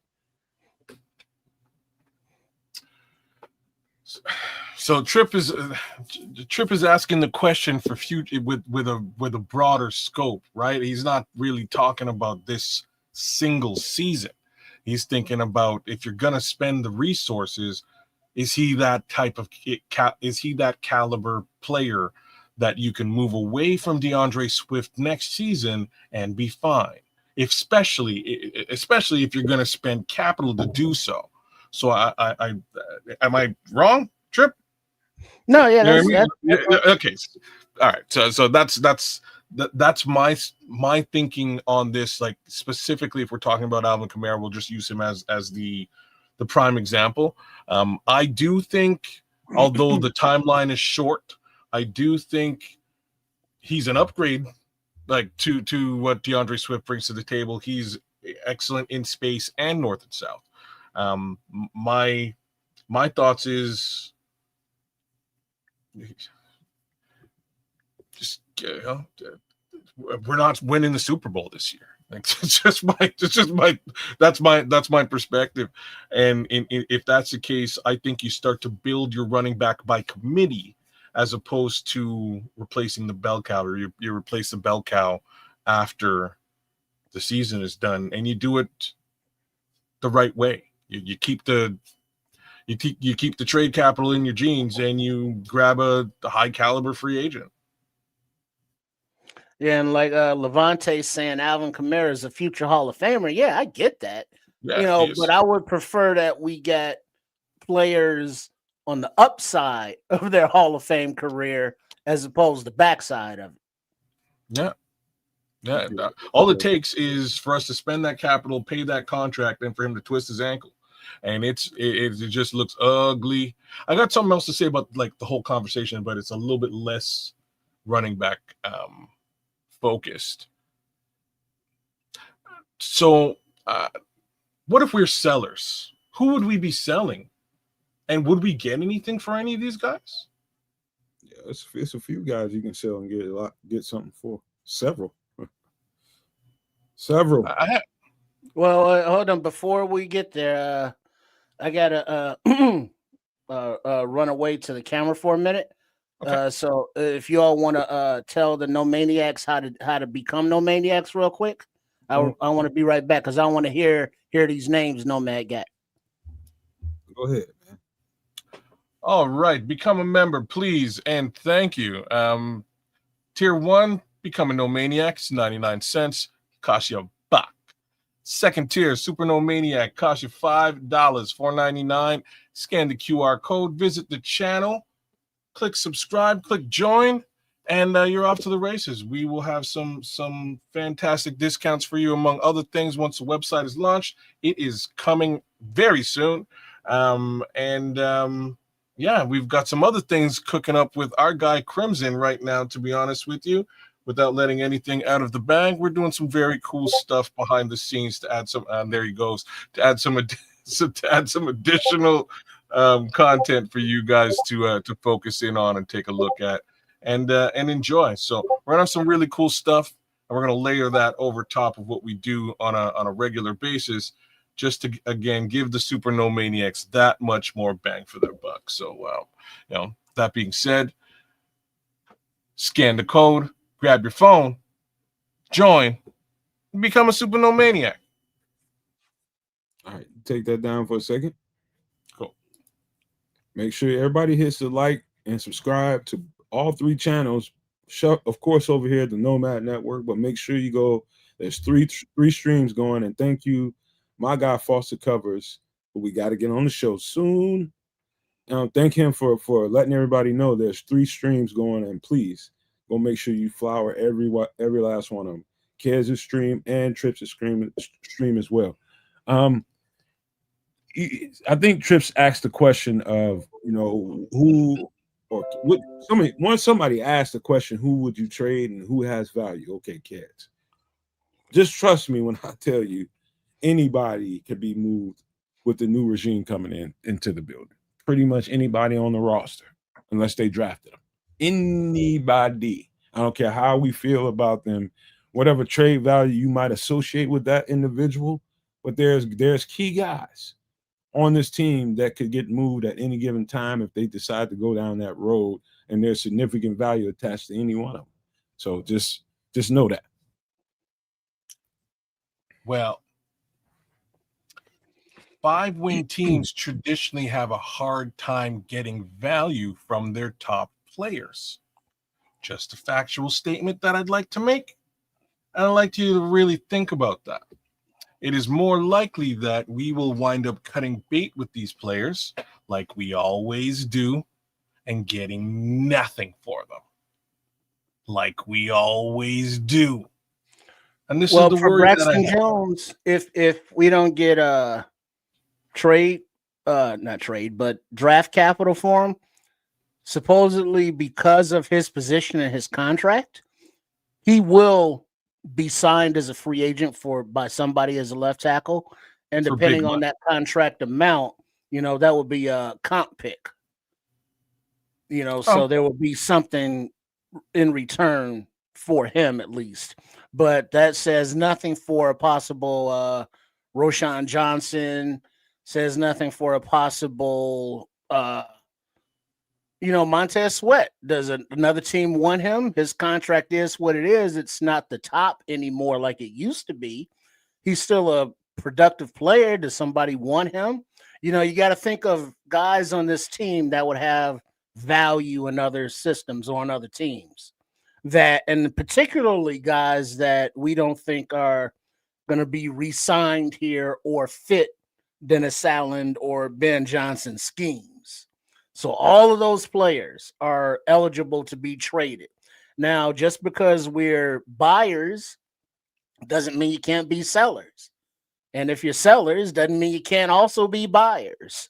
So it's going to be interesting to see what Poles does, because the building of through the draft is one thing, and then trades, that's something different. But then on the way out, you want to get value for the players that have value and not let them walk for nothing. So it's a both sides thing. Are there players out there who can improve the team? And are there players on the team that we know aren't going to be on the team that we can get something for? So that's the fun part of it, not just how do you improve your team by who you bring in, but who you get rid of and how. Super well said. And I just want to touch on the Montez Sweat piece, because is there a team out there that would be willing to take on that salary as well as potentially give up capital to us for Montez Sweat, given his tenure here thus far? And I think these are I think that's a very interesting look into whether we're more likely to cut a Montez Sweat next season, as opposed to whether we would actually get capital for him, maybe even in a couple of weeks, right? Braxton Jones that you brought up, I would be surprised if they don't, especially at this present moment, if they don't look to shop him around. Even then, given the fact that he was just benched, is that a particularly good look for another team? Wouldn't it be a better look if they just waited the season out and got him for free? Just interesting looks. Allow me to say this. Number one, when it comes to the Bears and anybody on this roster, when it comes to a buy or sell situation, let's just say sell. We go that road. We talked about buy pretty good. When it comes to the sell department, I think the most important thing in a sell situation is who picks up the phone or who is receiving that call. Because look at Levante's comment there. Supernomaniac Levante, big ups. Let's not do the buy-sell thing in a way that we are measuring losses against gains. The trade deadline is used to add talent most of the time, which is true. But if you are a team that's selling, let's say Braxton Jones or whoever, that you're not going to get value for as an asset, you trade them. Because anybody that you're trading, of the guys that we've mentioned, are not parts going forward. So you are improving your team by subtraction because you're getting the draft capital for them, or you're getting the cap relief, whatever the situation may be. So even though you're lessening a player or players on a team, sending them away in a trade, you're getting something back for them. And if you're not going to lose them anyway, you have to flip them that kind of way to keep, your assets flowing. So it's not a get rid of guys and trade them away. And now it's like, oh, the season's over. We suck now. It's like, no, you can still have a very good team and maybe even a better team by getting rid of some people. Well, just for the record, everybody that's listening and watching, thank you all for being here. Make sure you hit the like and subscribe for all 3 channels, man. And thank you again. Thank you for being here, man. Listen, at the end of the day, I ain't gonna lie to y'all, man. I don't like talking about, the thing is, we just have opinions on the outside as to what the Bears should or shouldn't do with any kind of dollar amount paid towards a player or any kind of draft capital given or received. It's just, we have fun talking about it. And I ain't gonna lie, it's not that much fun to me, man, because it's all speculation from our standpoint. What do we want to see happen? That's basically what everybody's telling you, their virtue. That's all it is. Really, it's all it is. You might have a personal thought about what to do with this player or not to do with that player. Just know it's just everybody's opinion. That's all it is. Personally, I just want to win, and it doesn't really matter to me how we get there. It doesn't matter. I know, and that's why we have. It's exactly why we have this conversation, because most fans sort of look at it with that view. And I kind of want the fans out there to also understand that it's a business. You know what I mean? Like there's other angles to this thing, and this is why a GM actually exists. You know what I mean? There's other angles to this. So BT9 is actually asking me about the Montez Sweat contract, to be more direct. Basically, Bears have an out this off season where they cut bait. It costs them $8 million, and away they go. They wash their hands of the situation. The contract they would be trading is basically $50 million left over, which is pretty crazy. And I don't know who wants that. Mind you, $50 million might not be the most you can pay for an edge rusher, you know what I mean, for a defensive end. So maybe that is palatable to a team, but that's only for 2 years. So again, 2 years, $50 million, $25 million a year. That's what the conversation is for Montez Sweat.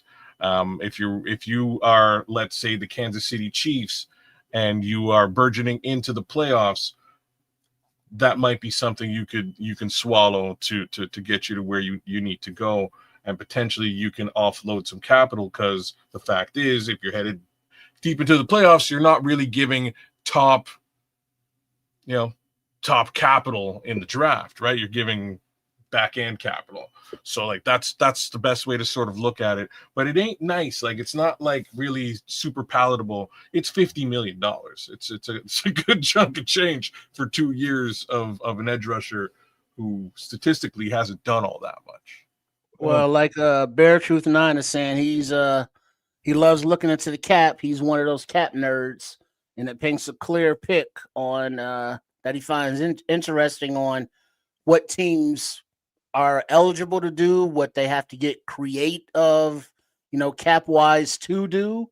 And if it's a contending team and they're like, hey, either due to injury or whatever at the trading deadline, we need a Montez Sweat, we need a, God forbid, DeAndre Swift or whoever. And it's like, look, we'll eat the contract. DJ Moore, his name keeps coming up. And this is the one that makes the most like, and he like, before y'all go there, just know we got to get ready to get out of here. We're trying to get out of yeah. Unless y'all want to keep going, it's up to y'all. It's up to y'all. Well, I mean, once we finish this, we can be, done. Okay. That's funny. But yeah, DJ Moore. But I wouldn't like Cole Kmet his position is way too vital, I would think, in this offense. To whereas, an offense wise, Swift is replaceable. DJ, we got receivers coming up behind him. And it depends on Montez Sweat in that contract or, whoever. But, those are the names that are available with talent, who are under contract, who are expensive, but are locked in so other teams can be like, all right, we can maneuver that. So it's just who going forward does Ben Johnson, Dennis Allen, decide that it's like, yeah, we can work with these guys and not these guys. And, once that's conveyed to Ryan Poles, then it's his job to try to move those guys that he knows that have no future here. So I'm for all the folks out there who were suggesting that potentially they trade DJ Moore, I'm not sure if that's even possible. So I'm pretty sure earlier in this season, DJ Moore signed a restructure. Very sure. I'm looking at his contract now. It doesn't look like what I was looking at earlier in the season. Kids, you're gonna go too far. It's gonna let y'all want to get out of here at 2. Y'all want to keep going, whichever one y'all want to do. Now we can go for a little bit longer. Well, what I'm saying, we can still shut it down real soon here. I'm just saying that I think DJ Moore is probably here for. So these next 2 seasons, there's $60 million owed to him. So I think he got paid up front this year. They got a bunch of money pushed up front, and next season they would have a $35 million cap hit if they got rid of him in 2026. DJ Moore ain't going. Are you looking at cut or are you looking at trade cap hit? Remember, that's 2 different tabs. Drop the little drop down tab. You can't. They can't cut him either because of the restructure. Like the restructure, if they cut him, they would then. Yeah, but when you trade, but if you hit that trade tab, do those numbers, are they still so dramatic for the Bears cap hit wise? If I'm just looking at trade, because there's a post June the numbers 1st. are basically the same. Okay. You know what I mean? The numbers are, because what they've done is they've restructured and they've pushed, I think, $50 million. It's 43 and change. They pushed that up. They pushed it forward. So he got a massive bonus this year that allowed them to free up that cap as bonus. You know what I mean? Because they paid it to him as bonus, they're able to free up that cap and utilize it. So they pushed it up to this season, which means that there is now 35 plus 8 plus 4. There's about $50 million owed to him just in change here, roughly. And that's the bulk of it comes in 2026. So unless somebody wants to take, you know what I mean, next year, and that's when we would get hit the hardest. Now somebody could take on the remainder of this contract in a trade if that's what they wanted to do. Meaning there's again $50 million for him over the course of the next 3 years, and 4 years and a void year. Well, but for the quality of player that he is, that's a hell of a bargain. It's not terrible. It's not terrible. Yeah, because they're receivers nowadays that are, what are we at now? 33 million, a year for receivers, and DJ is like what, 25 or so, something like that. He's 23. He's basically 23 a year. That's what's listed here for him over the course of the next 4 years. Yeah, that's a budget. It is. The cap hits are huge here, though. Yeah, in the trade case scenario, the dead cap looks much nicer in 27, where it's only $8,000 or $8 million. You can trade. Well, read the Bear Truth 9 post trade. We pay dead $5 million this year, and 12 next year, but save 20 million Let's save overall. 20. That sounds about right. So again, you could do it. All right, so he's a possibility because we see that, you know, he's a player with value. We only got so many players with value on this team, sadly. Looking at you again, Ryan Foles, that would be worth, you know, draft compensation to another team. So we got, you know, a month before that. We got a week before the next game. So I guess we'll look forward to being with you again this Wednesday for some extra sauce. No, don't try to close it now, man. We ain't gonna be under 2 hours because we all gotta close the way we close, man. It's too late. Well, You a don't have minute to take each. 15 minutes to close, so we can just shut it down. Peace. Yeah, we good. Don't do that. You know, send out what is it? What is that? Where's Baby Kids? I gotta have some Zerberts. I've been waiting too long to get some Baby Kids Zerberts with his 6 toes. We ain't got Because time. that's it. What is it? At Kids a Canuck. That's where you go and sign up for the Super Flex. And, you know, that's his channel up there to the right, the dude with the sunglasses on. You know, that's streaming. Yeah, that cool so and so right there at Kids the Canuck. You know, make sure you subscribe. And then there's my channel. There's Sports Chicago Style, where you can get those Zerberts. Get those Baby Kids Zerberts. I got to get those Zerberts. Sports Chicago Style, where you can find the offshoot of at Chef Trips and at Trip Kundo, all under that umbrella. So please make sure you subscribe there. Much appreciated. All yours, no man. It's the kids, man, not me. That was pretty easy. Oh, hey, young Samo. Good to see you.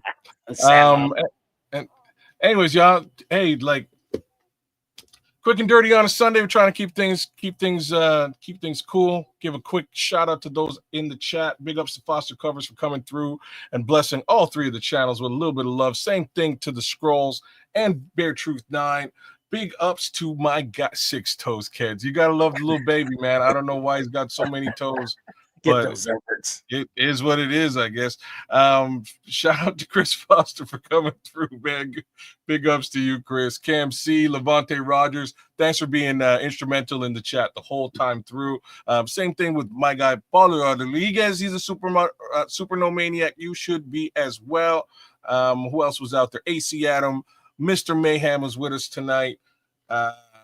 Who else was out there with us? It's Crimson was with us, Squeegee, the Nudge, and I think that wraps it all up. And I'm sorry, and I apologize for everybody not being spoken to. All the super no maniacs, the no maniacs, everybody, and everybody that enjoyed the show tonight. This was fun. It was a good time for me, man. Make sure you guys hit everybody's like button on all 3 streams, please. Please hit everybody's like button. If you're new to any one of our content creations, hit the subscribe button, man, please. We would enjoy that. Just become part of the community of all 3 of them. So I just want to say for my part, I think we overall did a pretty good job. My part, you know, I appreciate you guys being here. You know, I did the very best that I could. My spirit was just a little low tonight. I ain't gonna lie to you, man, because probably seen too much. But that's just my personal thoughts on. Thank you guys for being here. I'm talking about Kids and Trips, man, and keeping my spirits up in the situation, man. Fill in the blanks, because I didn't really feel like doing the podcast until we started doing the podcast, and I saw everybody here and everybody, you know, doing what they do, man, talking Bears football and everything else. So I just appreciate you guys a whole lot, and just thankful to have all y'all as a community, man. This is good therapy for people that need it sometimes. I'm just telling you, it might be me today, it might be you tomorrow. I just want to leave you guys with that. So just appreciate the community, man, and why we try to take care of each other and feed into each other. It's important to everybody. So I just want to leave you guys with these famous words before we get out of here. If you can think it and you can see it, there's no reason in the world why you cannot absolutely manifest it. Do not, and I repeat, do not be a prisoner of your own mind. But with that being said, we are